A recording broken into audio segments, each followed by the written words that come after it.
Ketika orang suci seperti Narada Muni telah berbicara, Raja Indra sangat menghormati kata-katanya. Kemudian dia langsung melepaskan diri saya. Karena saya adalah penyembah Tuhan, semua dewa mengelilingi ibu saya. Lalu mereka kembali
Tetapi mereka menerima pernyataan yang sah dari Narada Muni dan kemudian menghormatinya dengan cara mengelilingi ibu dari Prahlad Maharaj yang di dalamnya saya sedang berada. Untuk memahami Tuhan dan para penyembahnya diperlukan sistem parampara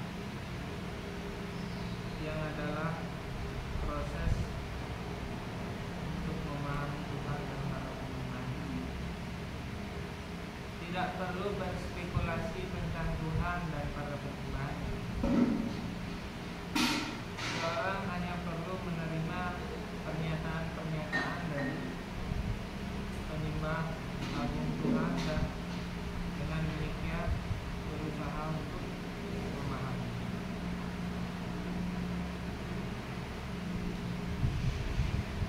Hari ini kita masih mendengarkan kisah tentang bagaimana para dewa berusaha untuk menangkap Hayati, yaitu ibu dari Tuhan Maharaj. Dan para dewa juga ingin membunuh Prahlad Maharaj yang masih ada di dalam kandungannya, karena mereka berpikir bahwa ini adalah Hiranyakasipu kedua. Kalau dia lahir, dia akan buat rusak semua dunia. Tetapi Narada kemudian datang dan memberitahu semua dewa bahwa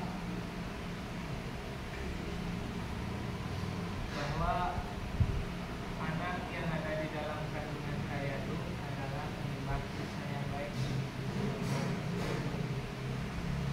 Jadi Dewa Indra dengan semua dewa-dewa lainnya tidak berpikir panjang.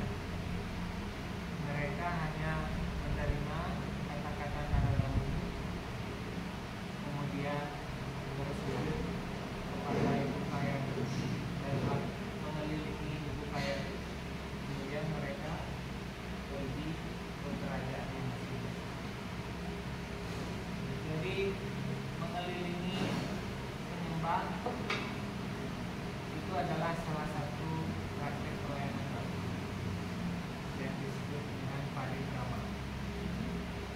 Jadi setiap hari kita melakukan parikrama, dan parikrama itu sama dengan melayani kaki padma Tuhan atau pada Sewana. Jadi ada 9 cara bhakti, salah satunya disebut pada Sewana. Di pada Sewana artinya melayani kaki padma Tuhan atau melayani kaki padma penyembah. Jadi salah satu praktek untuk melayani kaki padma Tuhan adalah mengelilingi Krishna atau para Vaishnava. Selain itu, pada Sewana juga bisa dipraktekkan dengan cara bersujud pada para Krishna. Srila Prabhupada memberikan contoh bahwa pada Sewana artinya melayani Tuhan atau melayani penyembah beliau seperti seorang raja. Sedangkan arcana artinya mempersembahkan alat-alat arati dengan mantra. Sedangkan pada Sewana tidak perlu. Misalnya contoh pada Sewana kita melakukan parikrama pada Sewana, di Prabhupada menyebutkan bahkan menghidupkan lampu, mematikan lampu, menghidupkan kipas,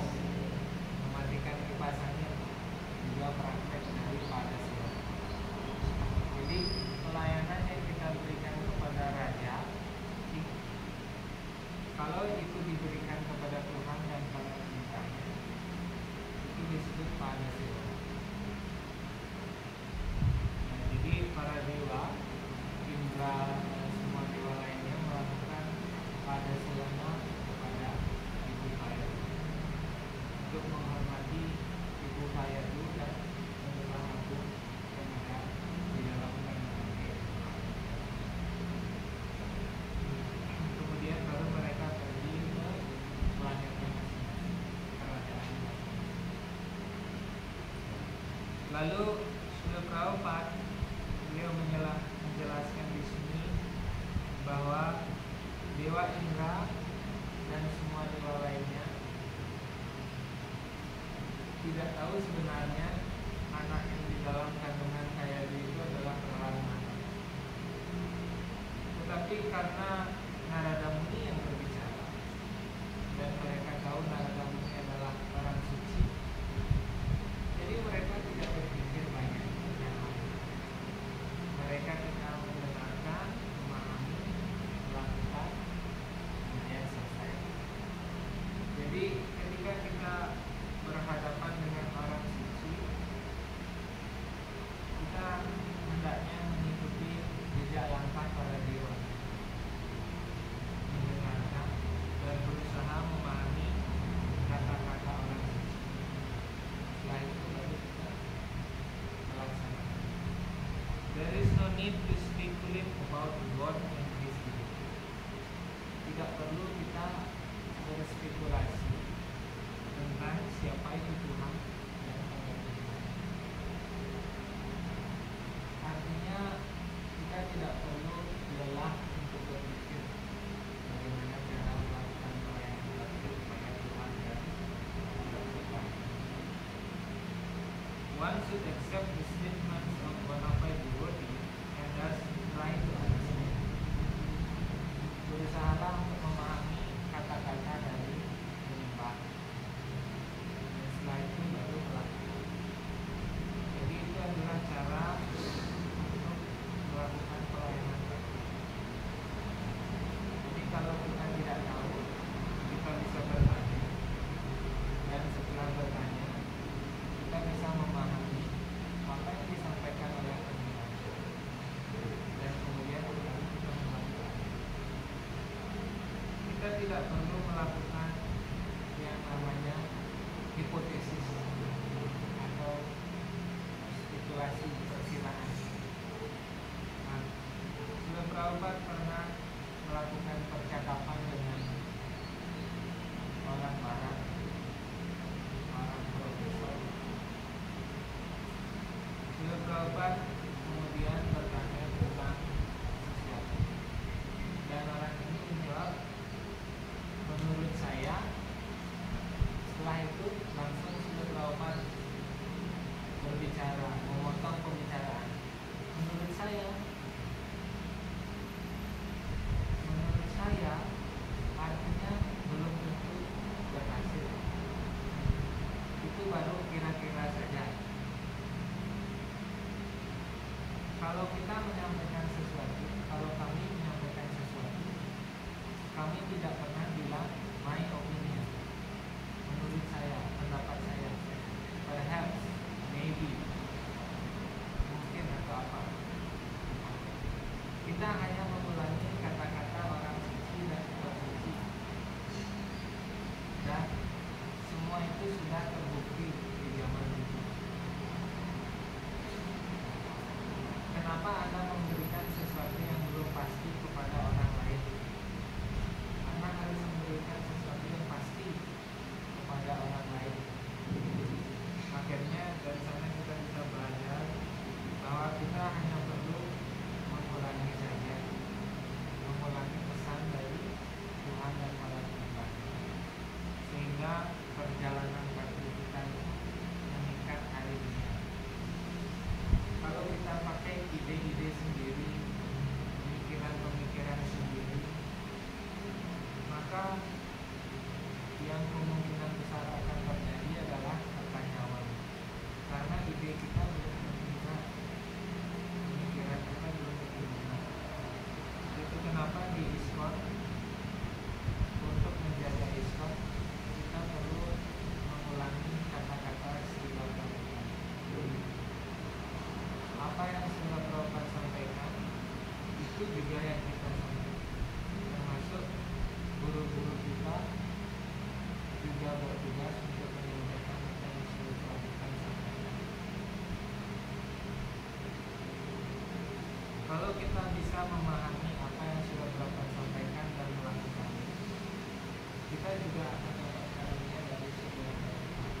Kalau kita sudah punya pemahaman yang baik, apapun yang kita lakukan pasti jadi baik.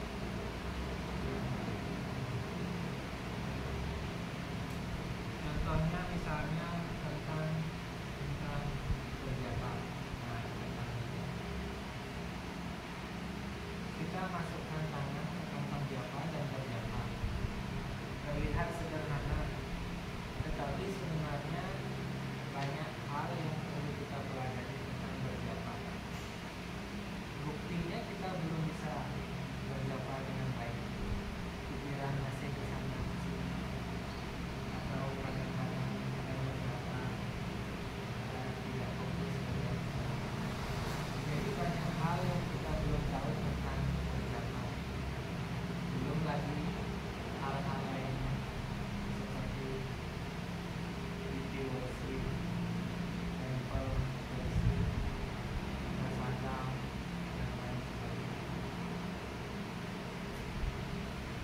Jadi banyak hal yang kita perlu pahami dalam perjalanan Kristen. Semakin baik pemahaman kita, semakin bagus kualitas pelayanan. Kalau pelayanan kita bagus, berarti itu tandanya pemahaman kita bagus. Dan pemahaman kita harus dikembangkan berdasarkan kata-kata para penyembah.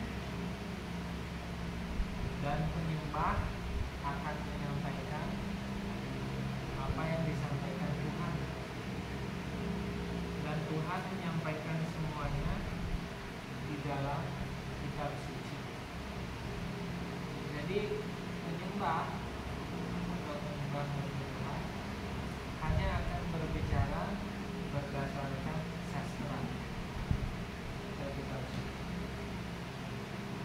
Apapun yang tidak ada di dalam kitab suci, di dalam sastra, penyembah tidak menyampaikan.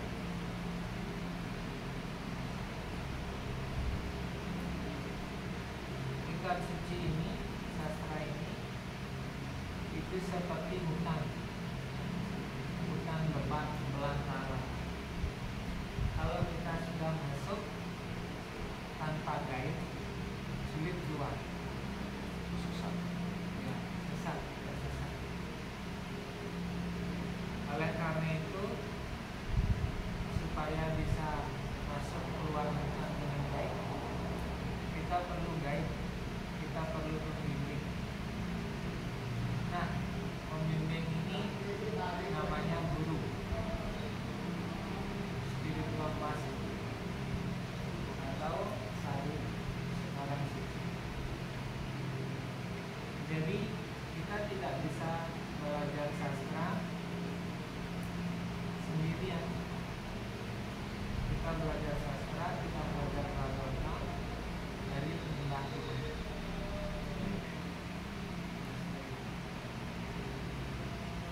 Kalau kita mau sekolah menjadi dokter, kita harus sekolah dan pergi ke kampus university, belajar di sana jadi dokter.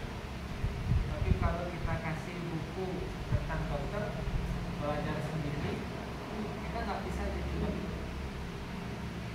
Itu kenapa belajar saja tidak cukup.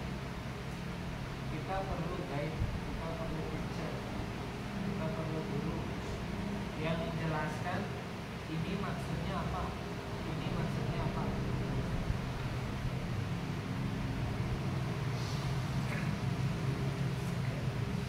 Kalau ada sloka seperti ini, maksudnya apa? Dan Srila Prabhupada membuat sastra atau Bhagavatam semakin mudah untuk dipelajari. Nah, misalnya ini ada huruf Dewanagari, kan? Kita tak bisa baca Dewanagari.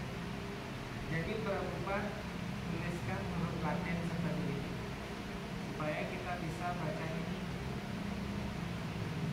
Kemudian Srila Prabhupada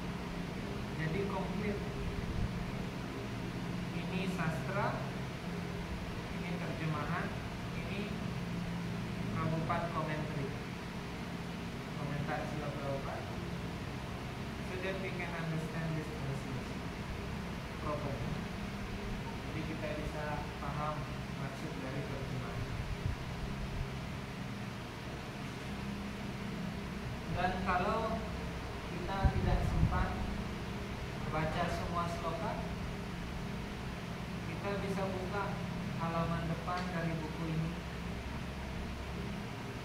Chapter 7, skala 7. Apa isi buku itu? Chapter summary, demigods, plunder the demons. Ini summary, ringkasan bab 7. Jadi kalau kita nggak sempat baca seluruh bab, kita bisa baca ini semua. Kita tahu isi. Itu aja. Dalam sudah paham isi. Jadi Srila Prabhupada kita bisa belajar dari Srila Prabhupada how much effort he put for this. Jadi usaha yang beliau lakukan untuk menerjemahkan buku-buku pengetahuan ini sangat keras, sangat banyak.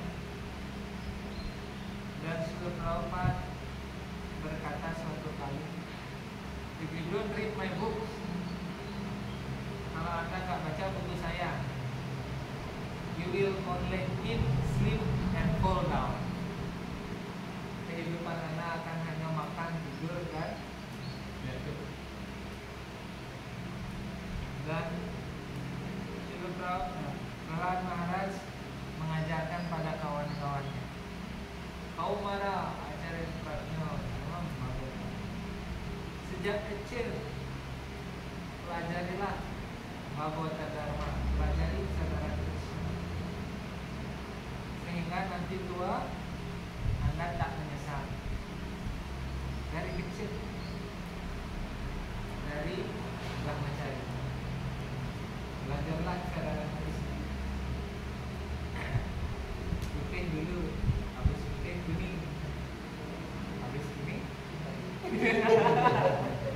habis kuning saffron, habis saffron kalau mau putih boleh, kalau mau terus boleh, yang barunya boleh. Ini optional. Dan bagi para brahmacari, main duty, tugas utama adalah belajar. Belajar sastra dari guru. Ketika brahmacari jadi grihasta, berumah tangga, main duty of grihasta, kewajiban utama seorang grihasta adalah memuja arca. Puja arca, didiwas. Setelah tamat grihasta, graduated from grihasta life, masuk wanaprastha. Tugas utama wanaprastha bertapa, austerity. After that, sannyas. Main duty of sannyas is the traveling for preaching.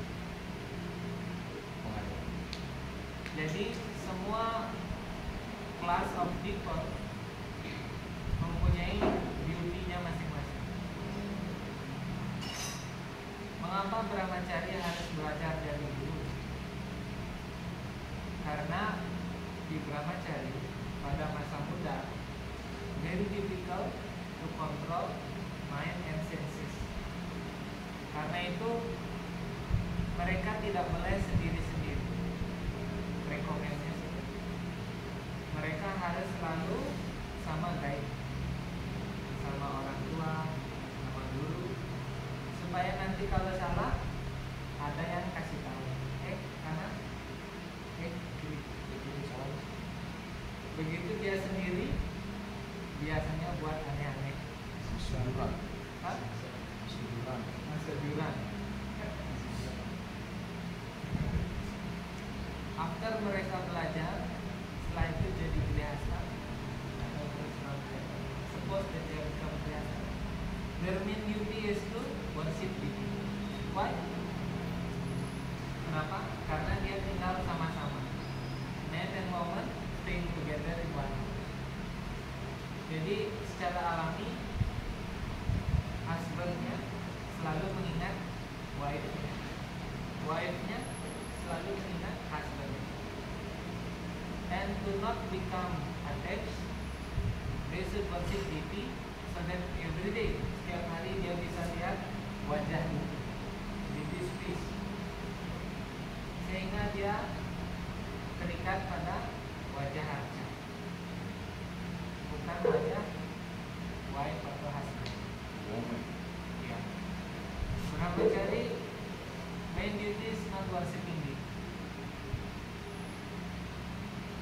Brahmachari's duty is not worshiping.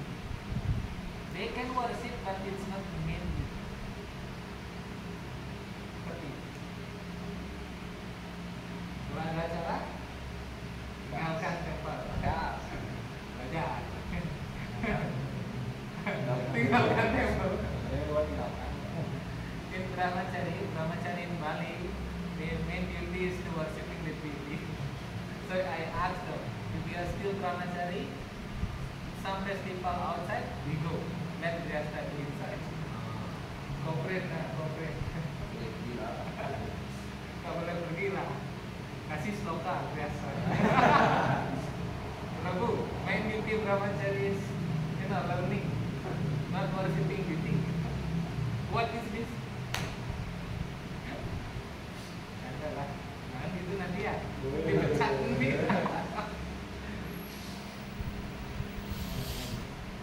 So after Grihastha, they become Vanaprastha.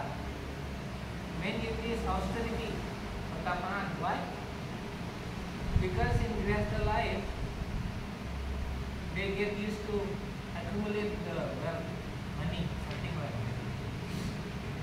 Jadi terbiasa dia pegang uang, terbiasa enjoy, menikmati. House is there, fan is there, AC is there. Just one click, everything happens. Hanya dengan sekali klik semua terjadi. But now Vanaprastha life cannot be like that. Stop working, stop job, more austerity, depend on this.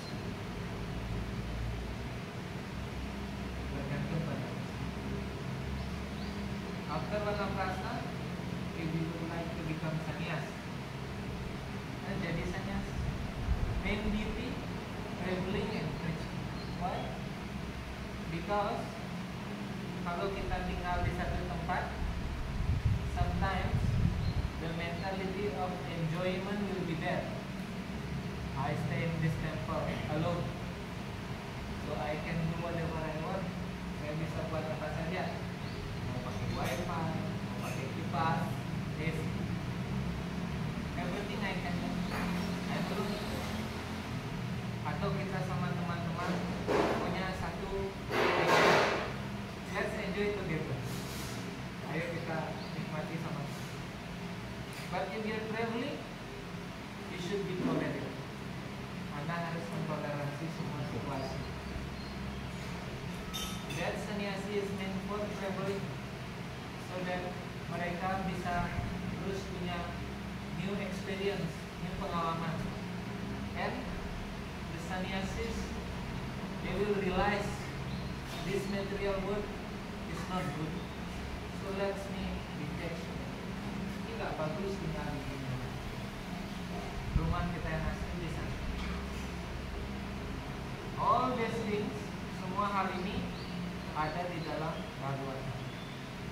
Dan Bhagavatam adalah kata-kata Tuhan Sri Krishna.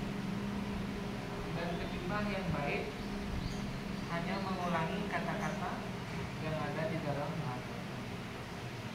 Jadi kalau kita memahami ajaran-ajaran penyembahnya dan Bhagavatam, kita tidak perlu mengeluarkan banyak pendapat, argumen. We just need to understand, berusaha untuk pahami, kemudian lakukan. Seperti hanya para dewa, begitu Narada Muni cakap, dia bilang sesuatu, para dewa nggak banyak mikir, just accept this is only person. So let's release fire, bebaskan fire, then go to our planet after. Jadi seperti inilah proses pelayanan. Jadi kita perlu